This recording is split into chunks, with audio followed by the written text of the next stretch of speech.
नमस्कार, घड़ी में 9 बज गए हैं। वक्त हो गया है आपके favourite morning prime time show 9 बज गए का। आपके साथ हूं मैं नेहा बातम। अगले 1 घंटे तक हम आपके साथ यूं ही बने रहेंगे, दिखाएंगे आपको देश और दुनिया की हर ताजा तरीन खबर। साथ ही कोरोना वायरस की तो बात होगी, क्योंकि जिस तरह से ये फैल रहा है उसे देखते हुए इस बात को संजीदगी से लेना जरूरी है कि हमें किस तरह से सतर्कता बरतनी है। आज के शो में हम बात करेंगे कोरोना के खौफ को लेकर। कल दिल्ली के सफदरजंग अस्पताल में कोरोना संदिग्ध ने खुदकुशी कर ली। इस बात पर और चर्चा के लिए हमारे साथ 2 डॉक्टर भी जुड़ेंगे, जिनसे ये जानने की कोशिश करेंगे कि आखिर कोरोना से खौफ क्यों है लोगों को।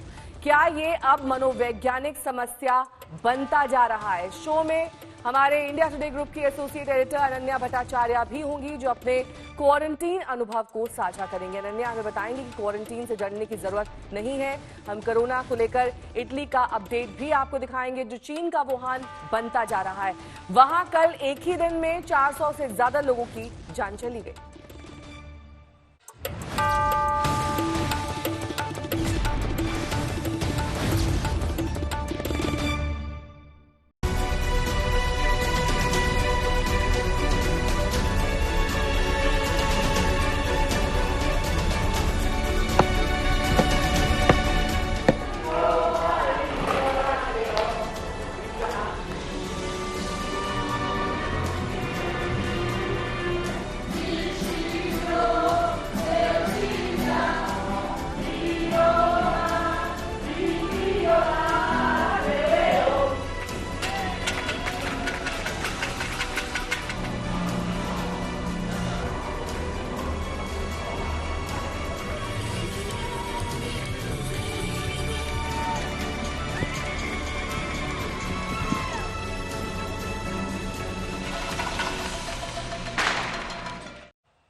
और खबरों की शुरुआत करेंगे दिल्ली में हुई खुदकुशी के साथ, क्योंकि कोरोना के बढ़ते संक्रमण से दिल्ली के एक संदिग्ध मरीज में खुदकुशी की खबर से अब सनसनी मच गई है। क्योंकि पंजाब का रहने वाला शख्स कल ही ऑस्ट्रेलिया से लौटा था और सिर दर्द की शिकायत पर दिल्ली एयरपोर्ट से सीधे सफदरजंग अस्पताल के क्वारंटीन ले जाया गया था। खास बात यह है कि उसमें कोरोना की पुष्टि नहीं हुई थी।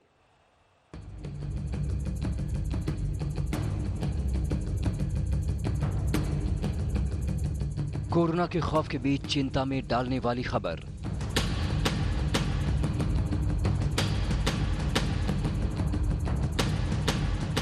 कोरोना के एक संदिग्ध मरीज ने की खुदकुशी।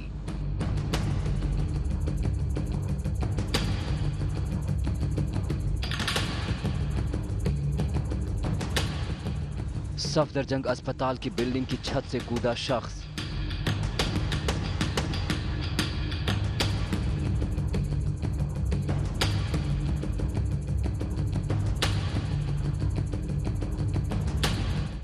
कोरोना से ना डरने की बार बार अपील के बावजूद लगता है कोविड-19 वायरस का खौफ लोगों के दिमाग से नहीं निकल रहा। कल दिल्ली के सफदरजंग अस्पताल में एक शख्स ने अस्पताल की सुपर स्पेशलिटी ब्लॉक की बिल्डिंग की छत से कूदकर खुदकुशी कर ली। बताया जा रहा है कि वो कोरोना संदिग्ध था। मृतक की पहचान तनवीर सिंह के रूप में हुई है। उसकी उम्र 35 साल थी और उसे कल रात 9 बजे कोरोना के मरीज के संदेह में सफदरजंग अस्पताल में भर्ती कराया गया था। तनवीर कल शाम ही सिडनी से दिल्ली लौटा था। सिडनी में वो पिछले 1 साल से रह रहा था। उसे सिर दर्द की शिकायत थी। एयरपोर्ट से उसे सीधे सफदरजंग अस्पताल लाया गया था। तनवीर पंजाब के शहीद भगत सिंह नगर जिले के बालाचौर का रहने वाला था। सफदरजंग हॉस्पिटल की 7वीं मंजिल से कूदकर एक शख्स ने खुदकुशी कर ली। जिस बिल्डिंग से कूदी उसमें कोरोना के जो सस्पेक्ट हैं उनको लाकर रखा गया है। ये एसएसबी बिल्डिंग कहते हैं। वो शख्स विदेश से लौटा था, ऑस्ट्रेलिया से लौटा था और पहले स्क्रीनिंग की गई एयरपोर्ट पर और उसके बाद फिर उसको यहाँ पर लाया गया। रात 9 बजे के आसपास बताया जा रहा है उस शख्स ने ऊपर से जंप लगा दिया। आप रिलेटिव हैं उनके? चाचा जी हूँ। चाचा जी हैं। क्या पता लगा आपको, कब पता लगा? अभी मैं तो अभी 10 मिनट में पहले पता लगा, जहाँ इधर मीडिया पे इकट्ठा हुआ था ना, तो मैंने देखा वो बोले कि रोड़ा पाया तो वो बताया। अभी कहाँ से आया था? पंजाब ऑस्ट्रेलिया से। और रहने वाला कहाँ का था वो? पंजाब का रहने वाला। हाँ जी। ऑस्ट्रेलिया घूमने गया था किसी काम से? स्टडी कर रहा था। स्टडी कर रहा था 3 साल से। क्या उम्र थी? और 23 साल। 23 साल उम्र। हाँ जी हाँ जी। अच्छा ये बताएं कि जब वो वापस आए तो आपकी मुलाकात हुई इस दौरान? मुलाकात नहीं हुई। एयरपोर्ट में हमने बाहर में बाहर उसको वेट कर रहे थे ना। हाँ, फिर क्या हुआ? उसके 1 घंटे बाद उसकी माता आई, उसने बोला कि उसको एयरपोर्ट में अड़े ना और उसको ले गए यहाँ सफरजंग हॉस्पिटल में ले गए हैं। तो हमें उसने पर्चा दिया तो हमने उधर सीधा इधर आ गए। इधर देखा, इधर से उसके बोले हम राम लोहिया हॉस्पिटल में ले गए, उधर गया। अभी 2-3 घंटे टकरा मार कर इधर आ गए। अभी तो आके देखा तो इधर माहौल ठीक नहीं था, लग रहा था। हमें शक हो गया कि हमारा ही बच्चा होगा।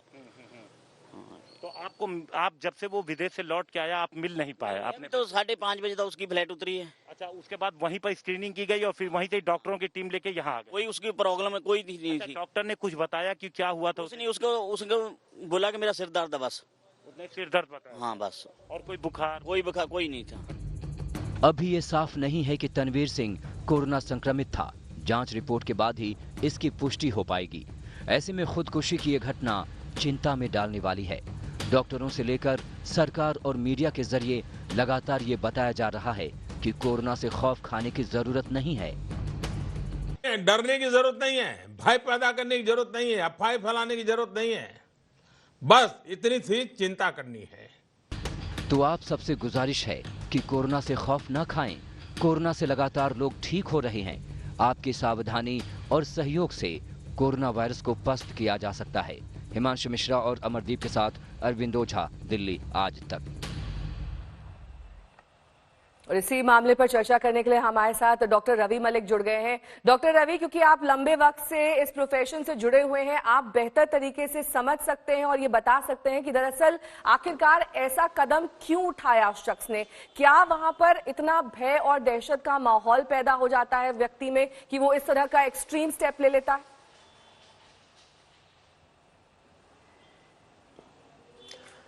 मैं आपको ये बताना चाहूंगा कि ये भय की बिल्कुल भी आवश्यकता नहीं है। जहां तक कोरोना का तल्लक है, केवल और केवल प्रिकॉशन की आवश्यकता है।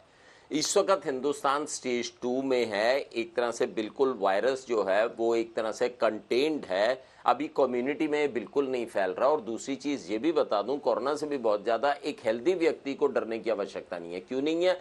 कोरोना के अंदर जो मौतों की संख्या है वो 3/100 है। 3-3.5% के करीब मौतें होती हैं। लेकिन ये मौतें भी जो हैं वो बेसिकली उन मरीजों में होती हैं जिनको कोमॉर्बिड कंडीशंस हैं। अनकंट्रोल्ड डायबिटीज चल रही है, सीवियर अस्थमास चल रहे हैं, एम्फाइसीमा है, ब्रोंकाइटिस है, या बहुत एल्डरली हैं जो 70 साल के ऊपर बुजुर्ग हैं, या जिनको हार्ट की बीमारी है, या जिनको एड्स की बीमारी है, जिनको कैंसर से पीड़ित हैं, या जो लॉन्ग टर्म स्टीरॉइड्स या कैंसर की कीमोथेरेपी के ऊपर हैं। बाकी जो जनरल पॉपुलेशन है, खासकर कि इवन बच्चों पे भी इसका जो प्रकोप है वो अभी तक बहुत कम पाया गया है। और जो हेल्दी एडल्ट्स हैं उनसे इनकी मौत होने की संभावना बिल्कुल ना के बराबर है। तो कहीं पर भी हमारे को आवश्यकता डरने की नहीं है। दूसरी चीज बताऊं, जो कॉमन फ्लू है जो कि सदियों से इतना फैलता है, उसके अंदर ही मोर्टेलिटी 0.5% है। तो अगर आप अगर आप देखा जाए तो 0.5% की केवल मोर्टेलिटी है जो फ्लू की मोर्टेलिटी, और इसकी मात्र 3% है। और वो भी केवल उन्हीं में होती है जो कि कोमॉर्बिड कंडीशन से है। कहीं पर भी भय का वातावरण नहीं होना चाहिए। कहीं पर भी ये 1% का भी डर नहीं आना चाहिए कि ये बीमारी जो है पता नहीं क्या। अभी तो महामारी का प्रकोप भी इसने नहीं लिया है हिंदुस्तान में, तो इससे डरने की आवश्यकता नहीं है। मैं तो ये कह रहा हूं, अगर महामारी का भी प्रकोप लेती है तो भी इससे जो हेल्दी इंडिविजुअल है उससे बिल्कुल डरने की बात नहीं। 85% लोगों को तो ऐसे सिम्टम्स होते हैं कि भर्ती भी करने की आवश्यकता नहीं है। हल्का सा फीवर होगा, ड्राई कॉफ होगी और 6 दिन के अंदर ये चला जाएगा। और जो भर्ती भी 15% होते हैं उनमें से भी जो है मोस्टली अगर समय रहते आते हैं तो ठीक हो जाती है। एक चीज और बताना चाहूंगा, जो भ्रांति चल रही है कि इसका इलाज नहीं है। माना कि वायरस के ऊपर अटैक करने के लिए कोई एंटीवायरल ड्रग अभी अवेलेबल नहीं है और वैक्सीन अभी अवेलेबल नहीं है, लेकिन इसका इलाज है। डॉक्टर रवि, आपके पास मैं लौटूंगी क्योंकि हमारे साथ इंडिया टुडे ग्रुप की एसोसिएट एडिटर अनन्या भट्टाचार्य जुड़ गई हैं। अनन्या, क्योंकि अपना एक्सपीरियंस साझा करेंगी, आइसोलेशन सेंटर में वो रह चुकी हैं। अनन्या, आपसे जानना चाहेंगे वहां पर किस तरह की कंडीशंस होती हैं, कैसा माहौल होता है, किस तरह से वहां पर आइसोलेशन सेंटर में रखा जाता है लोगों को, क्या कुछ होता है वहां? जी नेहा, हेलो, गुड मॉर्निंग। ये एक्चुअली मैं आइसोलेशन सेंटर से कल ही लौटी हूँ। आइसोलेशन वार्ड में थी मैं सफदरजंग हॉस्पिटल में दिल्ली के। वहाँ पे मतलब मुझे जिस तरह का केयर और कंसर्न नर्सेज, डॉक्टर्स, अटेंडेंट्स हर एक मतलब आदमी ने वहाँ पे जैसे मेरे लिए किया, मेरे लिए जितना केयर ये लोग कर रहे हैं सारे पेशेंट्स के लिए, मुझे नहीं लगता कि डरने की कोई भी जरूरत है। मैं एक्चुअली बहुत डिस्टर्ब हो गई जब मैंने ये न्यूज़ देखा कल, जिन्होंने वहाँ से खुदकुशी कर लिया रात को। और मैं एक्चुअली वही वार्ड में थी, वही आइसोलेशन वार्ड में थी मैं 7th फ्लोर के, और सारे कोरोना वायरस सस्पेक्ट्स जो है सबको, जो मैं जैसे एयरपोर्ट से लाई गई थी, मैं एयरपोर्ट से आई थी और मुझे भी वहां रखा गया था। तो इनका जैसे टेस्ट भी, मतलब टेस्ट के रिजल्ट्स भी नहीं आए थे, और टेस्ट के रिजल्ट्स भी अगर आ जाते तो भी आई डोंट थिंक ये दिस वाज समथिंग, बहुत ज्यादा इन्होंने स्टेप उठा लिया, जो बहुत ही गंभीर स्टेप उठा लिया, जो अनन्या, इनको क्या आप करने की वहां बिल्कुल भी पर उस जरूरत वक्त नहीं थी। मौजूद थी जब ये खुदकुशी की घटना हुई? नहीं, एक्चुअली मैं रात को, मैं एक्चुअली सुबह वहां से डिस्चार्ज हो गई थी क्योंकि मेरे टेस्ट रिजल्ट्स नेगेटिव आए, तो मुझे बोला गया कि आप अभी घर जाइए और होम क्वारंटाइन कीजिए अपने आप को 14 दिनों के लिए। उसके बाद फिर रात को मेरे पास ये न्यूज आई कि वही वार्ड से ये जो शख्स है, इन्होंने जंप करके सुसाइड कर लिया वहां से। क्या जिस तरह के टेस्ट से गुजरना पड़ता है अनन्या, एक तरह का फियर साइकोसिस मरीज के मन में आ जाता है, क्योंकि ये शख्स तो पॉजिटिव भी अभी तक नहीं पाया गया था। क्या वजह हो सकती है जो इस तरह का एक्सट्रीम स्टेप उसने लिया? ये जो आइसोलेशन वार्ड होता है, हम समझना चाहेंगे कि नॉर्मल वार्ड की तरह ही दिखता है? देखिए, ये आइसोलेशन वार्ड बेसिकली एक रूम है, जिस रूम में जैसे कल हमने तस्वीरें भी दिखाई वहाँ के, एक बेड है, एक अटेंडेंट का बेड है, एक स्टूल है, एक ड्रॉर्स है, और आपके एक सोफा है और एक बाथरूम अटैच्ड है। एक ही चीज होती है आइसोलेशन में कि आप अपने रूम से बाहर नहीं निकल सकते हैं, जो इस बीमारी, मतलब इस जो कोरोना वायरस के लिए वो बहुत ही इंपॉर्टेंट है कि आप बाहर ना निकले और आप किसी और को इन्फेक्ट ना करें। तो आपको ये चीज, जो ये जो कट ऑफ हो जाते हैं आप बाकी दुनिया से, ये थोड़ा मेंटली थोड़ा इफेक्ट कर सकता है, स्पेशली जिन्होंने कभी अकेला रहा नहीं है। ये हाँ, थोड़ा तो मतलब हिट करता है आपको जब आप वहां पे जाते हैं, लेकिन it's a matter of 2 days। मतलब जब तक ना आप पॉजिटिव डिक्लेयर हो तब तक तो डरने की कोई जरूरत ही नहीं है। जब even if you turn out to be positive, ये फ्लू है, ये कोरोना वायरस, मतलब आपके अंडरलाइंग कंडीशंस अगर नहीं है, अगर आप हेल्दी है, and this person was only 23 years old, तो ये बिल्कुल ही, आई थिंक ये बहुत ज्यादा पैनिक हो रहा है लोगों में, और ये हमारा रिस्पॉन्सिबिलिटी बनता है कि हम इसको थोड़ा कम करें, because there is no reason to panic. Suicide is the last, is not an option actually. ये तो करना, मतलब जरूरत ही नहीं थी, कोई भी जरूरत नहीं थी, क्योंकि वहां पे जिस तरह का आइसोलेशन वार्ड में केयर लिया जाता है, हर एक बार हर एक डॉक्टर, नर्स, अटेंडेंट सभी आके पूछते रहते हैं कि आपको फीवर है या नहीं, सब कुछ ठीक हो जाएगा। मॉरल सपोर्ट के लिए हम हैं, इमोशनल सपोर्ट के लिए हम यहाँ पे है। आप मतलब मुझे तो ऐसा भी पूछा कि आपको बोर्ड नहीं लगता यहाँ पे, तो मैंने बोला कि देखिए मुझे मतलब मैं अकेली रहती हूँ, तो वो like I am used to it, like I understand कि जिनको जिनका मतलब हैबिट नहीं है अकेले रहने का, जो यूज्ड टू नहीं है, उनके लिए थोड़ा तो प्रॉब्लम हो सकता है, but at the same time it's a matter of, it's just another hospital, it's just another room. तो आप वही सोचिए उसको, ठीक है, कि आपका अभी रिस्पॉन्सिबिलिटी बनता है, तो दैट्स ऑल। पैनिक करने की जरूरत नहीं है, ये सबसे अहम बात है। डॉक्टर रवि मलिक लगातार हमारे साथ बने हुए हैं। डॉक्टर रवि मलिक, क्या एक सोशल स्टिग्मा के तौर पर व्यक्ति देखने लगता है इसको? यही वजह रहती है कि वो अपने आप को अलग थलग पाता है और इस तरह का एक्सट्रीम स्टेप ले लेता है?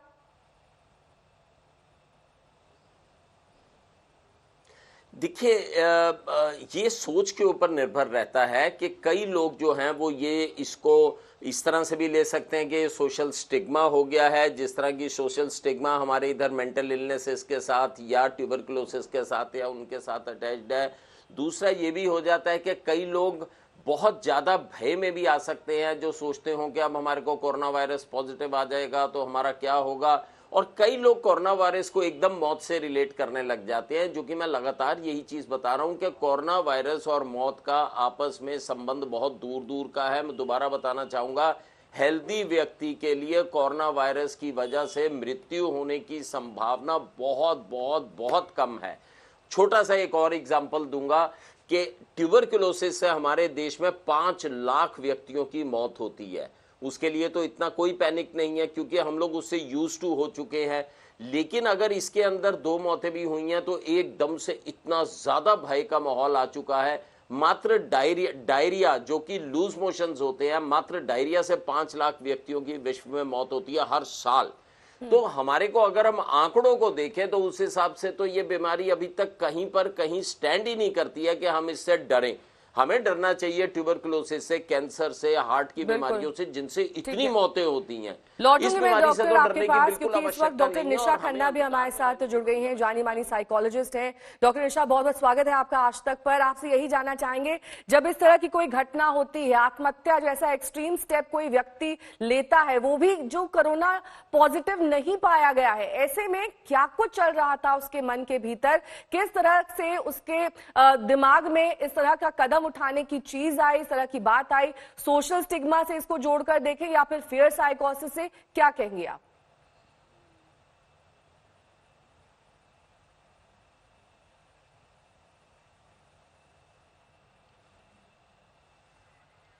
ठीक है, आपके पास मैं लौटूंगी। डॉक्टर साहब, आपका ऑडियो मुझ तक नहीं पहुंच रहा है, लेकिन इस बीच आपको ये बता दें कि डरने की जरूरत नहीं, यही तमाम डॉक्टर्स कह रहे हैं, क्योंकि कोरोना संदिग्ध की खुदकुशी कई सवाल यहां पर खड़े करती है। क्या कोरोना एक मानसिक समस्या का भी रूप लेता जा रहा है? क्योंकि ऐसी खबरों की कमी नहीं है जब कोरोना संक्रमित लोगों ने या फिर कोरोना प्रभावित इलाके से आए लोगों ने इसकी जानकारी छिपाई और कोरोना वायरस लेकर जगह जगह घूमते रहे। बातचीत सिलसिला शुरू करने से हम आपको आगे भी ले जाएंगे, लेकिन इससे पहले आपको ये रिपोर्ट दिखा देते हैं।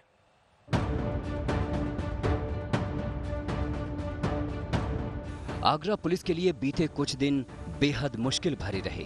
पुलिस के सामने किसी चोरी डकैती या कत्ल के आरोपी को पकड़ने की चुनौती नहीं थी, बल्कि एक ऐसी महिला को पकड़ने का चैलेंज था जिसके कोरोना संदिग्ध होने का शक था। आगरा कैंट रेलवे कॉलोनी में रहने वाली महिला इटली से हनीमून मनाकर पति के साथ लौटी थी। बेंगलुरु में पति को कोरोना संक्रमित पाया गया। घबराकर महिला ने खुद को आइसोलेट करने की जगह ट्रेन पकड़कर आगरा आ गई। पुलिस और स्वास्थ्य विभाग ने जब खोजबीन की तो महिला के पिता ने गुमराह करने की कोशिश की। पुलिस ने महिला और उसके पिता के खिलाफ केस दर्ज कर लिया है। एक पेशेंट जिस पर डाउट था कि इसको कोरोना वायरस से संक्रमित है, तो जब उसको ढूंढने का प्रयास किया गया तो उसके पिता ने बताया कि ये यहाँ नहीं है, कहीं दूसरी जगह चली गई है। तो बाद में पता चला वो वहीं पे है। इनके द्वारा भ्रामक सूचना दी गई। इस पर प्रशासन की तरफ से, डॉक्टर की तरफ से एक अभियोग पंजीकृत कराया गया है थाना सदर। इसमें अब विधिक कार्रवाई की जाएगी। ऐसा ही मामला कोलकाता से सामने आया। पश्चिम बंगाल सरकार में सचिव स्तर की एक महिला नौकरशाह का बेटा 4 दिन पहले लंदन से आया था। वो लंदन में जिन लोगों के साथ रह रहा था वो कोरोना पॉजिटिव थे, लेकिन युवक और उसकी नौकरशाह मां ने कोलकाता लौटने पर किसी को कोई जानकारी नहीं दी और न ही खुद को क्वारंटीन किया। यहाँ तक कि बेटे से मिलने के बाद महिला ने सचिवालय में बैठक भी की। उनका बेटा भी कोलकाता में घूमता रहा।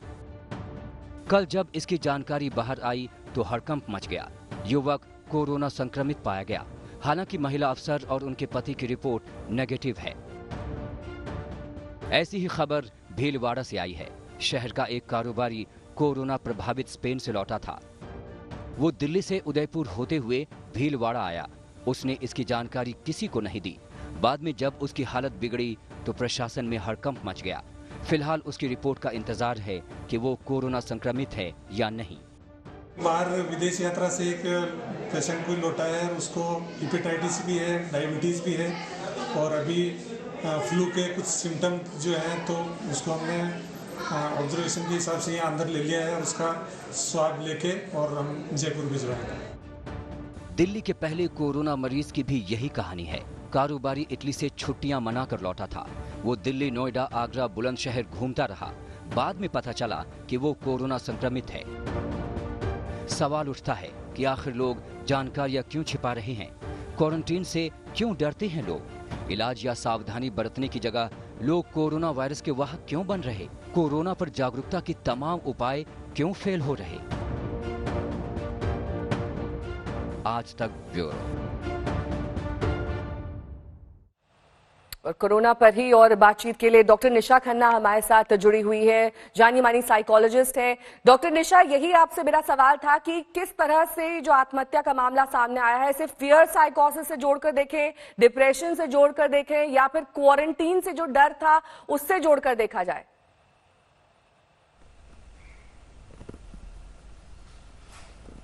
देखिए, मुझे ये लग रहा है अगर इस पर्टिकुलर केस में वो डाउट में था पेशेंट, तो उसको गारंटी ये नहीं दे बोल सकते कि सिर्फ फेयर साइकोसिस की वजह से होगा। बट हाँ, हो सकता है उसमें कुछ डिप्रेशन के सिम्टम्स हो, मे बी उसको इमरजेंसी में सिडनी से वापस आना पड़ा, हो सकता है उसका कुछ काम, उसकी पढ़ाई में कुछ प्रॉब्लम हो, उसके कुछ पर्सनल इश्यूज हो, उन इश्यूज की वजह से वो ऐसे हालातों में आया, और शायद ऊपर से फॉरेंसिक टीम ने वहाँ पर उसको पकड़ लिया और शायद उसको हॉस्पिटल ले आए, वो इस स्ट्रेस को नहीं ले पाया, क्योंकि अपने आप में भी जब आप ट्रैवल करते हो थोड़ा जेट लैग भी होता है। तो ये सारे इंसिडेंट्स हो सकते हैं, क्योंकि कुछ लोग मेंटली प्रिपेयर नहीं होते हैं जब प्रॉब्लम्स आती हैं, इमीडिएट प्रॉब्लम्स आती हैं, क्योंकि ऐसी प्रॉब्लम्स जो पर्सन ने ना सोच रखी हो। क्योंकि जहाँ तक मैंने भी सुना है टीवी चैनल्स के माध्यम से कि वो एक स्टूडेंट था और पिछले 3 साल से सिडनी में रह रहा था, वो अचानक इंडिया आया है और इंडिया आता ही उसे एयरपोर्ट से वो घर नहीं आया, उसके सर में दर्द हो रहा था। तो इसके क्लैरिटी नहीं है कि ये सिर्फ कोरोना वायरस के फेयर से हो, बट मुझे लग रहा है उसके कुछ पर्सनल इश्यूज भी होंगे जिसकी वजह से, क्योंकि सुसाइडल के केस में हम होप बिल्कुल छोड़ देते हैं, और मे बी वो पूरी तरह से हर्ट हो, उसके क्या पर्सनल इश्यूज थे वो हम नहीं कह सकते हैं। बट मुझे ये लग रहा है हाँ, डेफिनेटली उसमें एक एडिंग फ्यूल का काम जरूर किया होगा इस इंसिडेंट ने, कि उसमें अगर डाउट का लाया गया कि ये कोरोना वायरस से संक्रमित है, तो इस वजह से ये एक चीज हो सकती है। बट मुझे ये क्लियर कट ये नहीं लग रहा है कि सिर्फ कोरोना वायरस की वजह से ऐसे पर्सन ने कोशिश की हो। और अभी उसमें डॉक्टर निशा पॉजिटिव भी नहीं पाया गया था कोरोना, अभी तो टेस्ट किए जाने थे। एक यही रीजन नहीं हो सकता।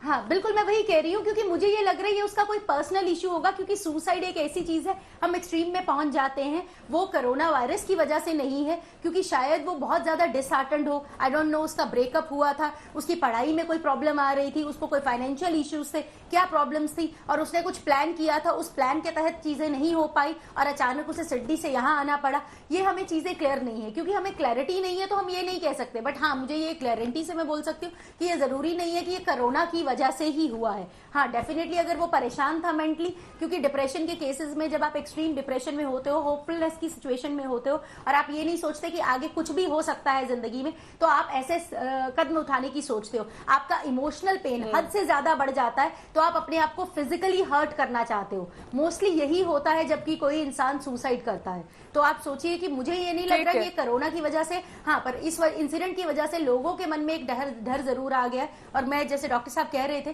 कि हमें डरने की जरूरत नहीं है, प्रिकॉशन लेने की जरूरत है। डॉक्टर निशा, मैं आपके पास लौटूंगी। अनन्या हमारे साथ लगातार जुड़ी हुई है। अनन्या दरअसल आइसोलेशन वार्ड से रहकर डिस्चार्ज हो चुकी हैं। अनन्या, वहां पर आप जैसे और कितने लोग थे जिन्हें आइसोलेशन में रखा गया था, और क्या उनका भी वैसा ही अनुभव रहा जैसा आपका, अगर उनसे बातचीत आपकी हो पाई हो मुमकिन? देखिए, आइसोलेशन में बातचीत तो हो नहीं पाती है, लेकिन मैं सुन रही थी कि मेरे आसपास जो लोग थे, they were talking to each other, मतलब रूम्स से अपने, लेकिन वही सबका यही था कि किसी से मिलने नहीं दे रहे हैं, but that is necessary. Isolation में ये तो जरूरत ही होती है।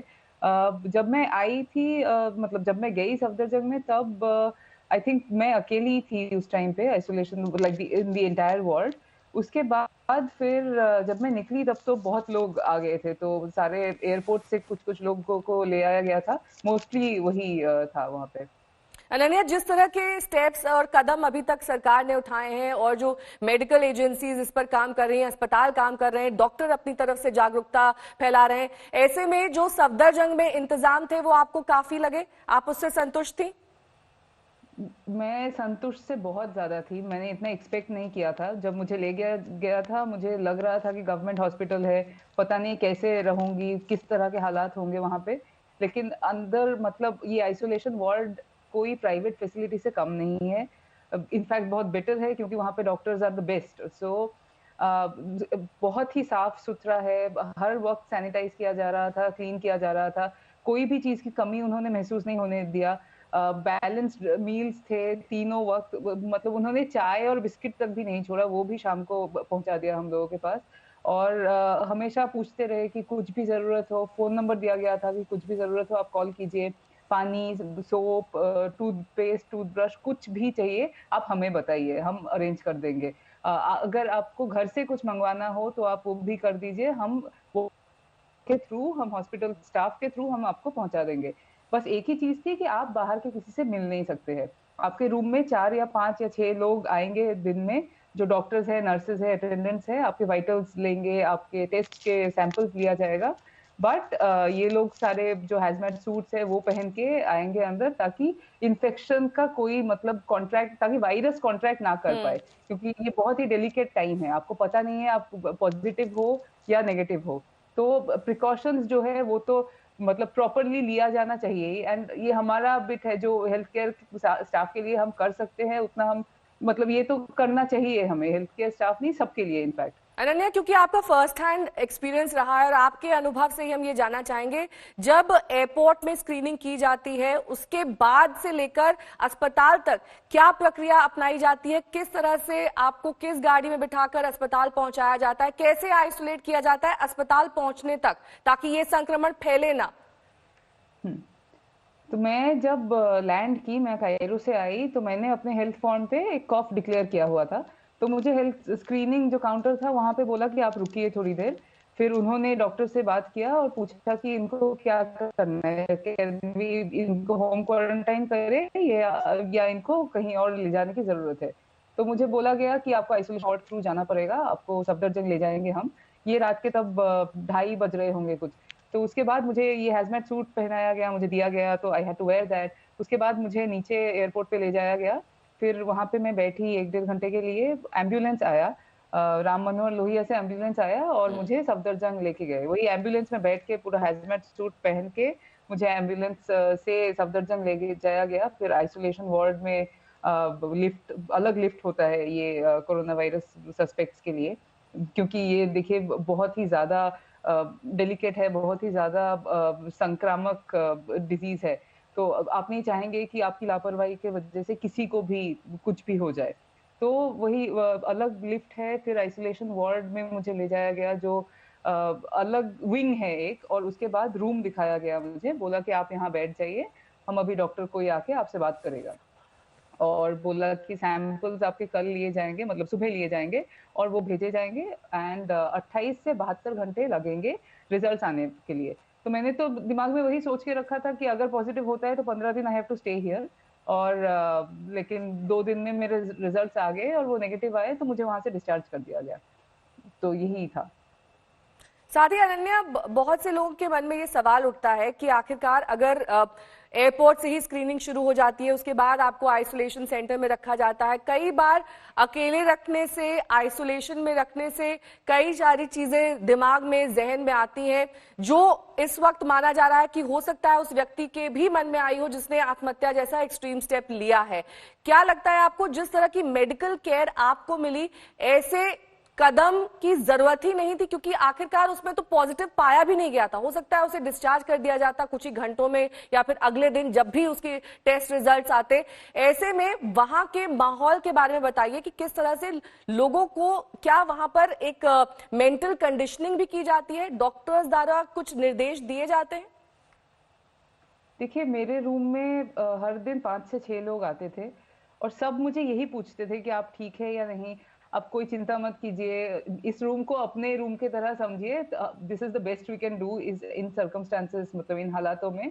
और आपको कुछ भी जरूरत हो तो ये कांस्टेंट इनका सपोर्ट तो था ही वहां पे। तो किसी को, जैसे मुझे अगर कोई प्रॉब्लम हो तो आई कुड ऑलवेज, एक फोन नंबर दिया गया था, उस पे वही फ्लोर का फोन नंबर था, मैं कॉल करती थी तो किसी को भेज देते थे अंदर और बात करते थे, नर्सेज जोक्स भी क्रैक करते थे। तो एक डॉक्टर आई जिन्होंने बोला, अच्छा आपका नाम अनन्या है, मेरा नाम अनंता है, एक ही लेटर का डिफरेंस है। तो ये सब, ये लोग जितना पेशेंट को जितना पॉसिबल उतना ये मतलब इतना ये काउंसिल करके रखते हैं ताकि कोई कुछ, because isolation is not easy, isolation मतलब इजी नहीं है। मेंटल तो थोड़ा असर पड़ता ही है क्योंकि आप किसी और को देख नहीं रहे हैं वहां पे, मतलब कोई ह्यूमन फेसेस आप देख नहीं रहे, ये सिर्फ हैजमेट सूट्स में कोई आ रहा है, मतलब मुझे जैसे मैंने सिर्फ वॉइसेस सुने लोगों के, सिर्फ आंख, मतलब सिर्फ आंख दिख रहे हैं, वो भी गॉगल्स के अंदर से। तो हाँ, थोड़ा तो इफेक्ट होता है, लेकिन ये डरने की कोई बात नहीं है, क्योंकि ये लोग कॉन्स्टेंटली काउंसिल कर रहे हैं आपको, कॉन्स्टेंटली बोले जा रहे हैं कि आपको कुछ चाहिए या नहीं। फिर मुझे ये भी पूछा कि आपको बोर्ड नहीं लग रहा है यहाँ पे। ठीक तो है मैंने बोला, अनन्या, नहीं, आपके पास बुक्स है, लौटेंगे इस मतलब वक्त। अपने दर्शकों को कोरोना से जुड़ा अपडेट पहले बता दें। 3 लोगों की जान कोरोना से जा चुकी है और साथ ही कोरोना संक्रमित लोगों की संख्या अब 170 तक पहुंच चुकी है। आपको बता दें कि चंडीगढ़ में भी पहला मामला सामने आया है। संख्या बढ़ रही है, लेकिन कुछ ऐसे लोग भी हैं जो ठीक होकर अपने घर तक जा रहे हैं। 16 लोग इलाज के बाद ठीक हुए हैं। ये वो तमाम आंकड़े हम आपको दिखा रहे हैं ताकि भय और दहशत का माहौल ना पैदा हो। चंडीगढ़ में कोरोना का पहला मामला सामने आया है। तो देश में कोरोना पीड़ितों की तादाद लगातार बढ़ती जा रही है। कोरोना वायरस से पॉजिटिव लोगों का आंकड़ा 170 पहुंच चुका है। अब तक 3 की जान गई है। 16 लोग इलाज के बाद ठीक हुए हैं। चंडीगढ़ में कोरोना का पहला मामला सामने आया है। तो वहीं आंध्र प्रदेश के एक और केस के साथ अब तक कुल 2 लोग वायरस से पॉजिटिव पाए गए हैं। आज रात 8 बजे पीएम का संबोधन होना है और पीएम भी कोरोना के बारे में ही देश को संबोधित करेंगे। तो आपने देखा किस तरह से एक वायरस ने पूरी दुनिया को हिला दिया है। देश में भी कोरोना से जुड़ी अलग अलग कहानियां सामने आ रही हैं। कोरोना ने किसी की शादी पर ब्रेक लगा दिया है, तो कहीं सड़क पर विदेशी नागरिक को देखते ही डर दौड़ रहा है। कोरोना लोगों से क्या क्या करा रहा है, इस रिपोर्ट में देखिए।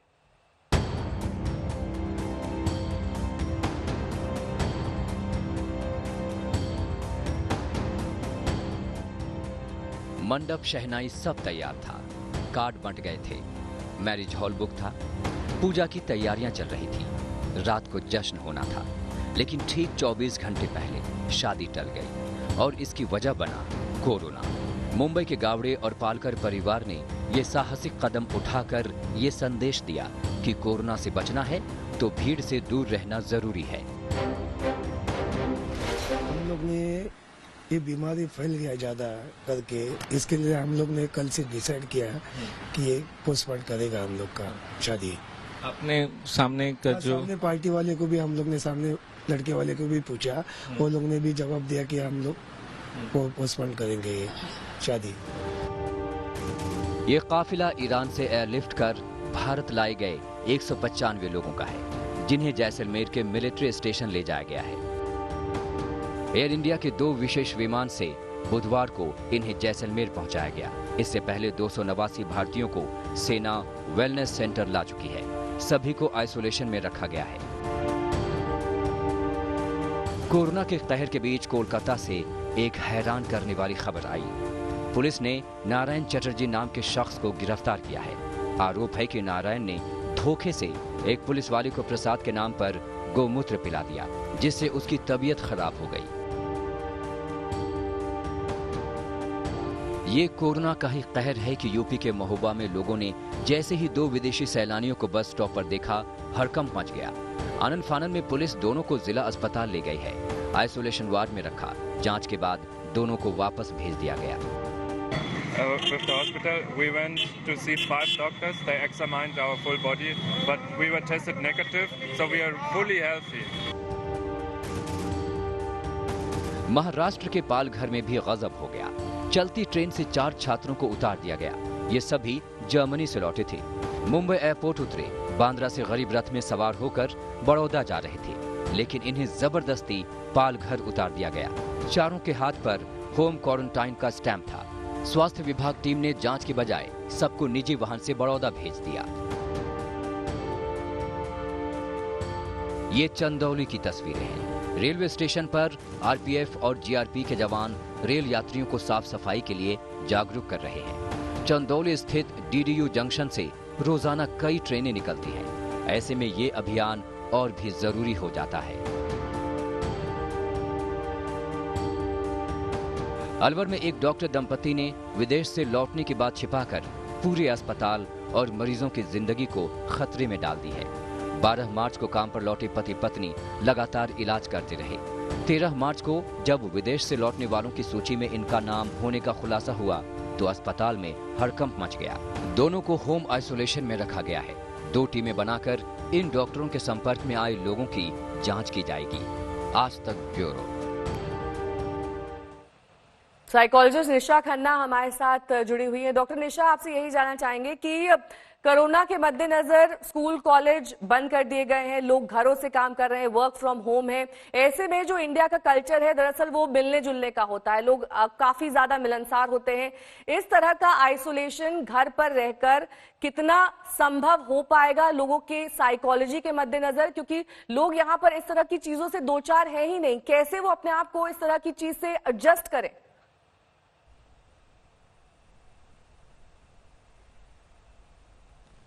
देखिए, जैसे अभी अनन्या भी बात कर रही थी कि जब वार्ड में भी रखा जाता है तो आइसोलेशन का माहौल होता है, तो ऐसे में मुझे लग रहा है क्योंकि ये जो समय है जहाँ पर आप बात कर रहे हैं, भारत में सब लोगों को आपस में फैमिलीज में मिलने का शौक होता है, कलीग से बात करने का शौक होता है, और उन इंसानों को यहाँ बहुत मुश्किल आ सकती है जिनको लोगों से मिलने का टाइम नहीं मिल पाएगा या किसी इन रीजंस की वजह से, जैसे जो ऑफिस नहीं जा पा रहे हैं, वर्क फ्रॉम होम कर रहे हैं।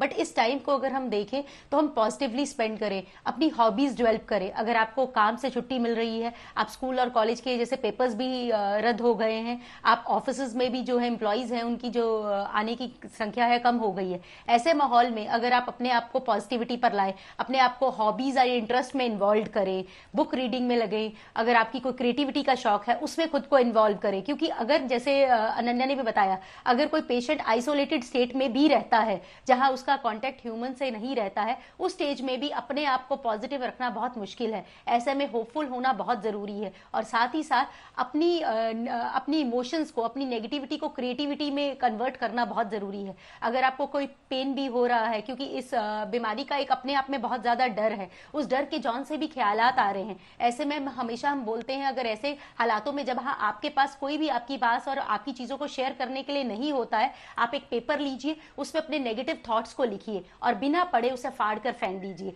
ये अपने आप में वेंटिलेशन ऑफ एनर्जी होता है। ये ऐसा काम हम तब भी कर सकते हैं जब हम कोरोना से ग्रस्त हैं और हमारा आउटर वर्ल्ड से डिस्कनेक्ट हो गया है। साथ ही साथ हम जब घर पर बैठे हैं या वर्क फ्रॉम होम कर रहे हैं, ऐसे में अगर हम इस वक्त पर्टिकुलर समय पर अपनी फैमिलीज के साथ कनेक्ट कर सकते हैं, एक दूसरे के साथ घर पे बैठ के बात कर सकते हैं, क्योंकि फोन के माध्यम से, नेट के माध्यम से हम बात कर सकते हैं। तो ऐसे केसेस में अगर आपको फेयर हो रहा है इस पर्टिकुलर डिजीज का या आपके मन में कोई डर है, तो उस डर को अपने आसपास के, क्योंकि अभी जो लोग पॉजिटिव बिल्कुल भी नहीं है, क्योंकि बहुत सारे लोग हैं वो सिर्फ डर में ही रह रहे हैं, उस डर को बाहर निकालने का एक ही तरीका है, हम पॉजिटिव सोचें और पॉजिटिविटी सोचने के लिए हम होपफुल हो, हम इसके प्रिकॉशनरी मेजर्स लें। साथ ही साथ मैंने जैसे बोला है कि अपने आप को क्रिएटिविटी में लगाए। किसी को डांसिंग का शौक है, किसी को सिंगिंग का शौक है, किसी को स्केचिंग का शौक है, किसी को पोएट्री का शौक है, किसी को फोटोग्राफी का शौक है, तो आप अपने आप को इन सब चीजों में लगाएंगे। हमारे साथ जुड़े हुए हैं डॉक्टर साहब, आपके कांटेक्ट में, आपके संपर्क में बहुत सारे कोरोना संक्रमित लोग या फिर जो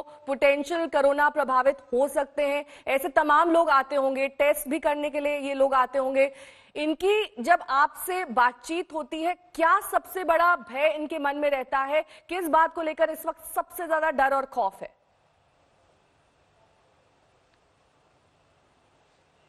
देखिए, पब्लिक एट लार्ज को थोड़ा सा पब्लिक एट लार्ज जो है, मैं सोचता हूं कि अंधकार में है। वो इस तरह से इक्वेट करते हैं कि जैसे हमें कोरोना हो गया तो पता नहीं कौन सी महामारी हो गई और पता नहीं अब मृत्यु निश्चित है। सबसे पहले बताना चाहूंगा, ये बिल्कुल गलत धारणा है। कोरोना एक वायरस है, रेस्पिरेटरी वायरस है। इस तरह के तमाम 100 तरह के रेस्पिरेटरी वायरसेस जो हैं वो चल रहे हैं। वायरल निमोनियास भी होते हैं और मरीज ठीक भी होते हैं। कोरोना के अब हमारे पास सारे आंकड़े भी आ गए हैं कि इसकी मोर्टेलिटी केवल और केवल 3% है, और वो भी उनमें है जनरली जिनमें कोमॉर्बिड कंडीशन है। इसमें मैं केवल यही मैसेज देना चाहूंगा कि कहीं पर भी भय की दूर दूर तक आवश्यकता नहीं है, केवल प्रिकॉशंस लेने की आवश्यकता है। प्रिकॉशन भी केवल 2 हैं। एक तो अपने रेस्पिरेटरी एटिकेट्स या रेस्पिरेटरी हाइजीन आप मेंटेन कीजिए, और सबसे इंपॉर्टेंट है अपनी हैंड हाइजीन को मेंटेन कीजिए। इस वक्त और कुछ भी करने की आवश्यकता नहीं है।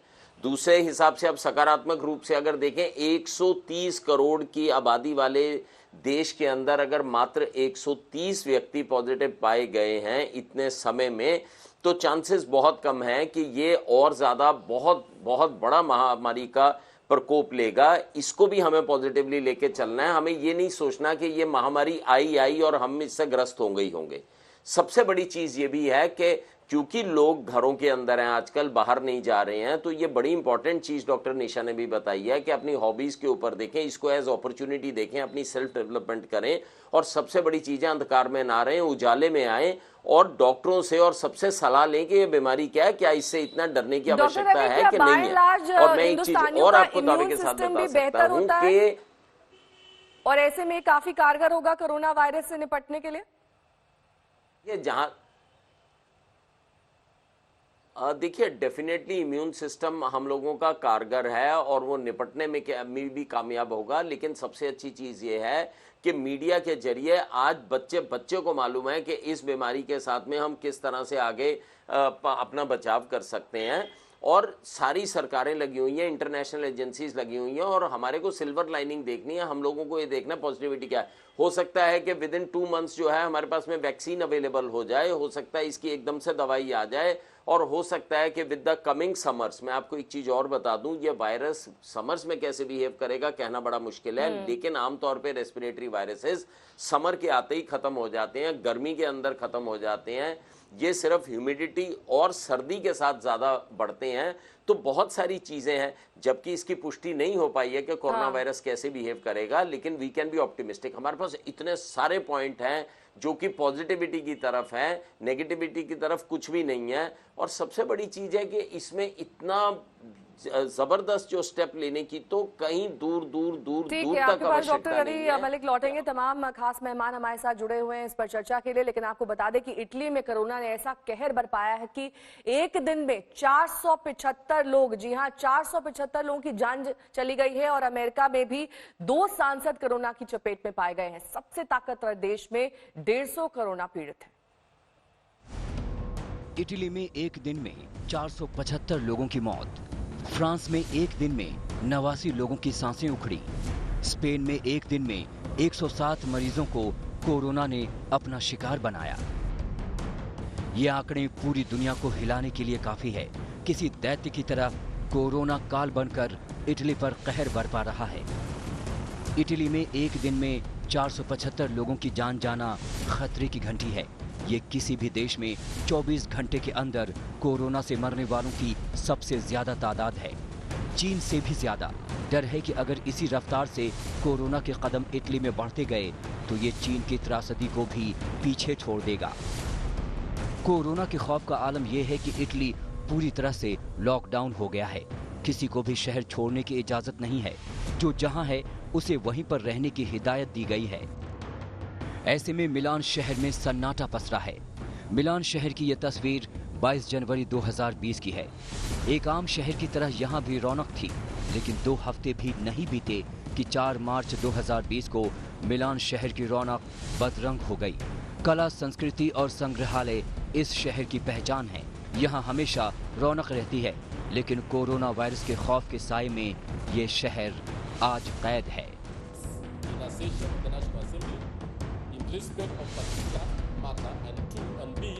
कोरोना के कहर को महसूस करना है तो केन्या के संसद की ये तस्वीरें देखिए, जहां एक सांसद को साथी सांसदों ने इसलिए बाहर कर दिया क्योंकि वो लंदन से लौटे थे। सांसदों ने संसद में क्वारंटीन के नारे लगाने शुरू कर दिए। ट्यूनीशिया की 2 तस्वीरें देखिए। एक तस्वीर कर्फ्यू से पहले की है, दूसरी कर्फ्यू के बाद की। ये कर्फ्यू कोरोना का है। ट्यूनीशिया ने हर दिन 12 घंटे का कर्फ्यू लगाया है ताकि लोग कम से कम बाहर निकल सकें। चीन के वुहान में कोरोना वायरस के कहर से इसकी शुरुआत हुई और पूरी दुनिया में महामारी के तौर पर फैल गई। ये वुहान शहर की 2 तस्वीरें हैं। सैटेलाइट से ली गई 2 तस्वीरों को जरा गौर से देखिए। एक तस्वीर 17 अक्टूबर 2019 की है। हाईवे पर गाड़ियां तेज रफ्तार से दौड़ रही हैं, लेकिन 25 फरवरी को यह नज़ारा पूरी तरह बदल गया। रेगिस्तान की तरह यहाँ दूर दूर तक न कोई इंसान दिखाई दे रहा है और न ही परिंदा। सन्नाटे के साए में अमेरिका भी है।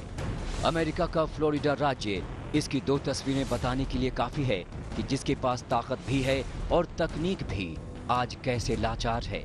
2 करोड़ से ज्यादा आबादी वाले फ्लोरिडा में लोग बंद कमरे में रहने को मजबूर हैं।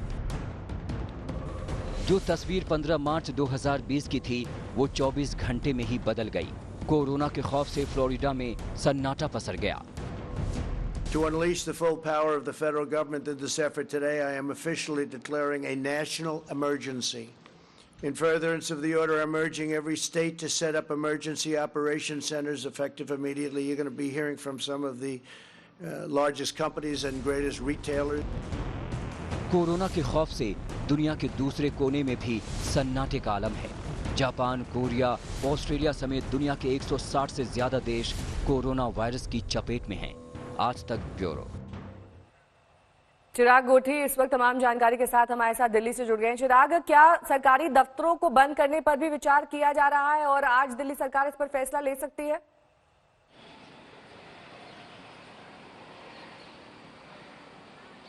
देखिए, ऐसा माना जा रहा है क्योंकि अब जो थर्ड स्टेज कोरोना की वो स्टार्ट होने जा रही है 19 तारीख से, और ऐसे में ये पॉसिबिलिटी बहुत ज़्यादा है।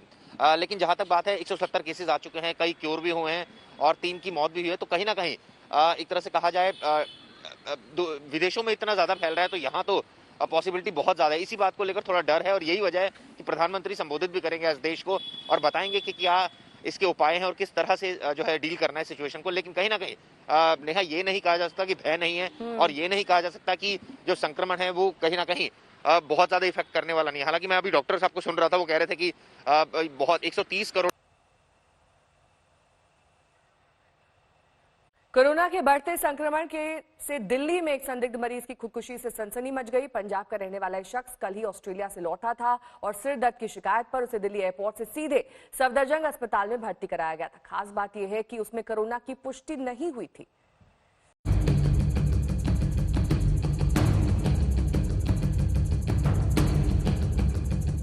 कोरोना के खौफ के बीच चिंता में डालने वाली खबर।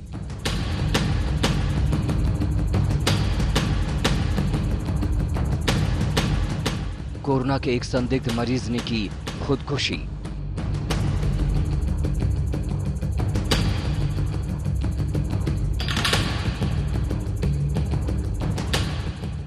सफदरजंग अस्पताल की बिल्डिंग की छत से कूदा शख्स।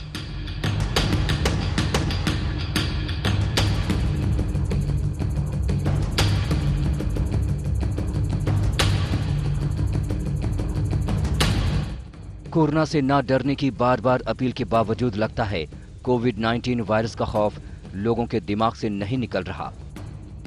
कल दिल्ली के सफदरजंग अस्पताल में एक शख्स ने अस्पताल की सुपर स्पेशलिटी ब्लॉक की बिल्डिंग की छत से कूदकर खुदकुशी कर ली। बताया जा रहा है कि वो कोरोना संदिग्ध था। मृतक की पहचान तनवीर सिंह के रूप में हुई है।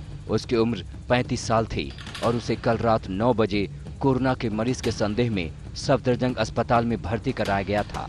तनवीर कल शाम ही सिडनी से दिल्ली लौटा था। सिडनी में वो पिछले 1 साल से रह रहा था। उसे सिर दर्द की शिकायत थी। एयरपोर्ट से उसे सीधे सफदरजंग अस्पताल लाया गया था। तनवीर पंजाब के शहीद भगत सिंह नगर जिले के बालाचौर का रहने वाला था। सफदरजंग हॉस्पिटल की 7वीं मंजिल से कूदकर एक शख्स ने खुदकुशी कर ली।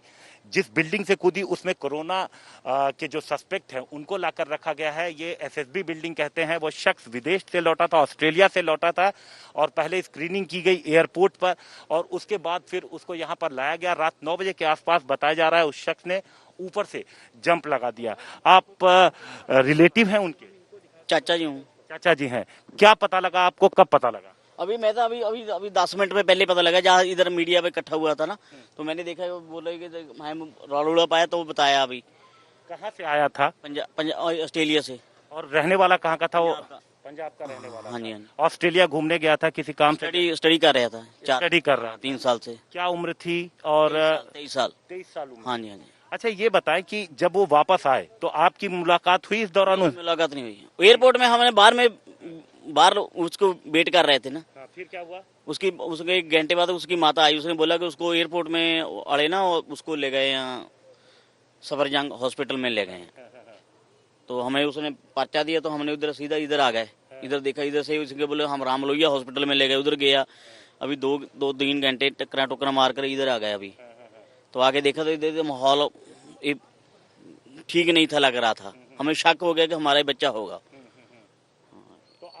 आप जब से वो विदेश से लौट के आया आप मिल नहीं पाए? आपने तो 5:30 बजे तक उसकी फ्लाइट उतरी है। अच्छा, उसके बाद वहीं पर स्क्रीनिंग की गई और फिर वहीं से डॉक्टरों की टीम लेके यहाँ आ गए। कोई उसकी प्रॉब्लम है कोई नहीं थी। डॉक्टर ने कुछ बताया कि क्या हुआ था? उसने उसको बोला कि मेरा सिर दर्द है बस। सिर दर्द बताया? हाँ बस। और कोई बुखार? कोई नहीं था। अभी ये साफ नहीं है कि तनवीर सिंह कोरोना संक्रमित था। जांच रिपोर्ट के बाद ही इसकी पुष्टि हो पाएगी। ऐसे में खुदकुशी की ये घटना चिंता में डालने वाली है। डॉक्टरों से लेकर सरकार और मीडिया के जरिए लगातार ये बताया जा रहा है कि कोरोना से खौफ खाने की जरूरत नहीं है। डरने की जरूरत नहीं है, भय पैदा करने की जरूरत नहीं है, अफवाह फैलाने की जरूरत नहीं है। बस इतनी सी चिंता करनी है। तो आप सबसे गुजारिश है कि कोरोना से खौफ न खाएं। कोरोना से लगातार लोग ठीक हो रहे हैं। आपकी सावधानी और सहयोग से कोरोना वायरस को पस्त किया जा सकता है। हिमांशु मिश्रा और अमरदीप के साथ अरविंद ओझा, दिल्ली आज तक। कोरोना संदिग्ध की खुदकुशी कई सवाल खड़े करती है। क्या कोरोना एक मानसिक समस्या का रूप लेता जा रहा है? क्योंकि ऐसी खबरों की कमी नहीं जब कोरोना संक्रमित लोगों ने या फिर कोरोना प्रभावित इलाके से आए लोगों ने इसकी जानकारी छुपाई हो।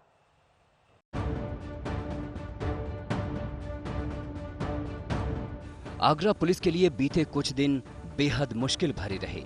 पुलिस के सामने किसी चोरी, डकैती या कत्ल के आरोपी को पकड़ने की चुनौती नहीं थी, बल्कि एक ऐसी महिला को पकड़ने का चैलेंज था जिसके कोरोना संदिग्ध होने का शक था। आगरा कैंट रेलवे कॉलोनी में रहने वाली महिला इटली से हनीमून मनाकर पति के साथ लौटी थी। बेंगलुरु में पति को कोरोना संक्रमित पाया गया।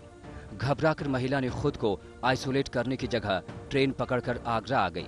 पुलिस और स्वास्थ्य विभाग ने जब खोजबीन की तो महिला के पिता ने गुमराह करने की कोशिश की।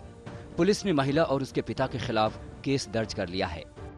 एक पेशेंट जिस पर डाउट था कि इसको कोरोना वायरस से संक्रमित है, तो जब उसको ढूंढने का प्रयास किया गया तो उसके पिता ने बताया कि ये यहाँ नहीं है, कहीं दूसरी जगह चली गई है। तो बाद में पता चला वो वहीं पे है। इनके द्वारा भ्रामक सूचना दी गई। इस पर प्रशासन की तरफ से, डॉक्टर की तरफ से एक अभियोग पंजीकृत कराया गया है थाना सदर। इसमें अब विधिक कार्रवाई की जाएगी। ऐसा ही मामला कोलकाता से सामने आया। पश्चिम बंगाल सरकार में सचिव स्तर की एक महिला नौकरशाह का बेटा 4 दिन पहले लंदन से आया था। वो लंदन में जिन लोगों के साथ रह रहा था वो कोरोना पॉजिटिव थे, लेकिन युवक और उसकी नौकरशाह मां ने कोलकाता लौटने पर किसी को कोई जानकारी नहीं दी और न ही खुद को क्वारंटीन किया। यहाँ तक कि बेटे से मिलने के बाद महिला ने सचिवालय में बैठक भी की। उनका बेटा भी कोलकाता में घूमता रहा। कल जब इसकी जानकारी बाहर आई तो हड़कंप मच गया। युवक कोरोना संक्रमित पाया गया। हालांकि महिला अफसर और उनके पति की रिपोर्ट नेगेटिव है। ऐसी ही खबर भीलवाड़ा से आई है। शहर का एक कारोबारी कोरोना प्रभावित स्पेन से लौटा था। वो दिल्ली से उदयपुर होते हुए भीलवाड़ा आया। उसने इसकी जानकारी किसी को नहीं दी। बाद में जब उसकी हालत बिगड़ी तो प्रशासन में हड़कंप मच गया। फिलहाल उसकी रिपोर्ट का इंतजार है कि वो कोरोना संक्रमित है या नहीं। बाहर विदेश यात्रा से एक पेशेंट को लौटा है। उसको हेपेटाइटिस भी है, डायबिटीज़ भी है और अभी फ्लू के कुछ सिम्टम जो हैं, तो उसको हमने ऑब्जर्वेशन के हिसाब से यहाँ अंदर ले लिया है और उसका स्वाब लेके और हम जयपुर भिजवाएंगे। दिल्ली के पहले कोरोना मरीज की भी यही कहानी है। कारोबारी इटली से छुट्टियां मनाकर लौटा था। वो दिल्ली, नोएडा, आगरा, बुलंदशहर घूमता रहा। बाद में पता चला कि वो कोरोना संक्रमित है। सवाल उठता है कि आखिर लोग जानकारियां क्यों छिपा रहे हैं? क्वारंटीन से क्यों डरते हैं लोग? इलाज या सावधानी बरतने की जगह लोग कोरोना वायरस के वाहक क्यों बन रहे? कोरोना पर जागरूकता की तमाम उपाय क्यों फेल हो रहे? आज तक ब्यूरो।